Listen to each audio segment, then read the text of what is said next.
الحمد لله رب العالمين وصلى اللهم وسلم على نبينا محمد وصحبه أجمعين ودرسي طبناد يا كتاب كني حكم وفوائد من روايع الإمام ابن القيم رحمه الله.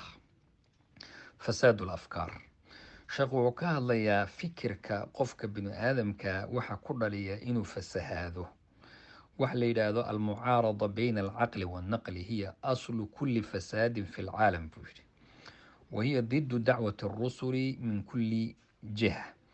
يعني إن وقفك إسكهر كان عقلك إيو نقل ودينته صحيحة إيا عقلك إنو أبندقه oo yiraahdo waxaani ma saxba mise sax ma caqligaygan ku fiirin taasi waa fasaad oo dhan meeshu ka yimaado waana dacwadii rususha ilaahay inoo soo diray ay keeneen bay kasoo horjeedaa arrinkaa isaga ah.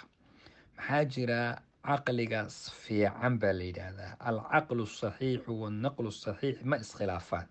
haddii caqligu uu yahay mid wanaagsan oo ilaahay hagaajiyey diinta ayuu garanayaa, iimaamkuu qaadanayaa.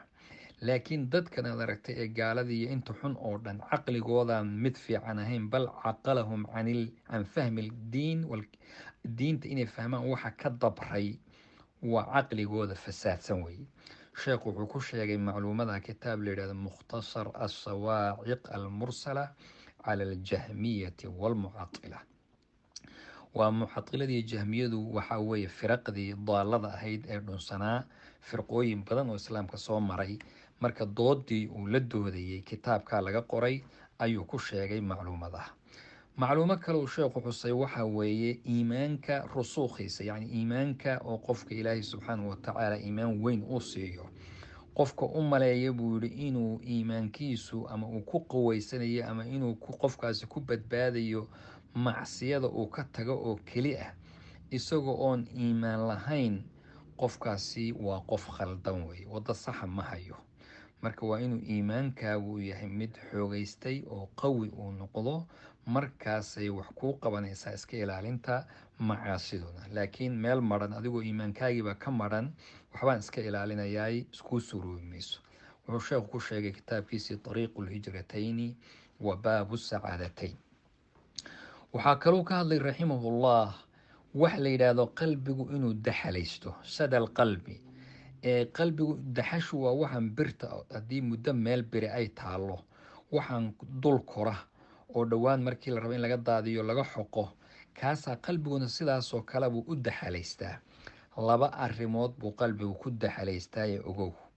wuxuu yidhi ibnulqayim bilghaflati waadhanbi, waa halmaan alghafla, haafiliin, qofku inuu ilaahay subxaana diintiisa halmaamo, waxba uusan ogeyn, inuu iska socdo, wuu seexdaa, wuu soo kacaa, wuu hurdaa, waa fulaan, waxbuu cunaa.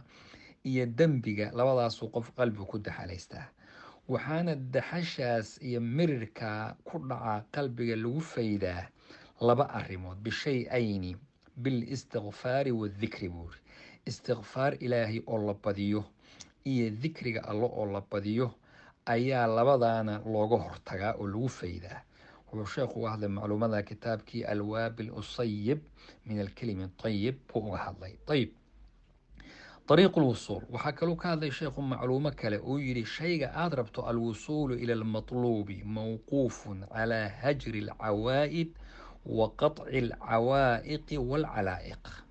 shay baad rabtaa inaad gaadho, wax fiican baad rabtaa inaad gaadho. shaygaa fiican eed rabto inaad gaadho waxaad ku gaadhi kartaa inaad caadooyinka xunxun ee ka sokeeya aad ka tagtood ka hijrooto. tusaale, haddaad rabto hadda inaad internetka iyo waxyaabahan aan usoo qaadana maanta adduunka wareeriyey, haddaad rabto inaad diinta ilaahay ka faa'iido ood wax dhegaysato ood wax ku mashquusho, waa inaad joojiso waxyaabahan ummaddii lagu fidneeyey oo tirada badan oo caawo dhan bad aan xeeb lahayn ah oo la dhex mushaaxayo, waa inuu qofku yareeyo. taasaad ku gaadhi kartaa khayrkii. wuxuu yihi sheekh ibnulqayim macluumadaa wuxuu ku sheegay kitaabkiisii alfawaa'id buu ku sheegay. mashaqatu sabr, macluumo kaloo sabirku wuxuu leeyahay mashaqo. waxaa la yidhaha idaa taciba alcabdu qaliilan istiraaxa tawiila. haddii addoonku aada waxoogaa soo rafaado waxaa kuu dambeyn doonta raaxo badan baa kuu dambeyn. hadday cibaado tahay, cibaadada waxoogaa dhib bay leedahay, inaad cawa soo kacdo, inaad kan samayso, inaad soontood cuntadii dayso, inaad yacni howlahaasi dhowaan waxaa ka dambeyn doona inaad raaxaysato waqti dheer biidni illaahi tabaaraka wa tacaala. haddii qofku uu ku sabra baa la yidhahdaa saacad waqti aad sabirtana waxay kuu hogaaminaysaa inaad weligaa xayaato fiican ay ku dambeyso bay kuu hogaaminaysaa. wuxuu ku sheegay sheekhu miftaaru daari sacaada kitaabkii ayuu ku sheegay. waxaa kaloo ka hadlay caaqibatu mucaaradati alwaxyi, waxyiga ilaahay oo laga hor yimaado, yacni dhibka ay leedahay. qofkii maa caarada axadun alwaxya bicaqlihi ilaa afsada allahu calayhi caqlah, qofkii u bandhiga waxyiga caqligiisa oo yidhahdo caqligan anugu ku fiirin, qofka ilaahay wuxuu fasahaadiyaa caqligiisa, wuxuuna la yimaadaa uu ku hadlaa wax ummaddu ku qosasho ayuu dhahayaa. marka caqligaaga keli ah laguma fiirin karo ee waa in waxyiga ilaahay la qaato oo qaala allahu qaala rasuuluhu laga dambe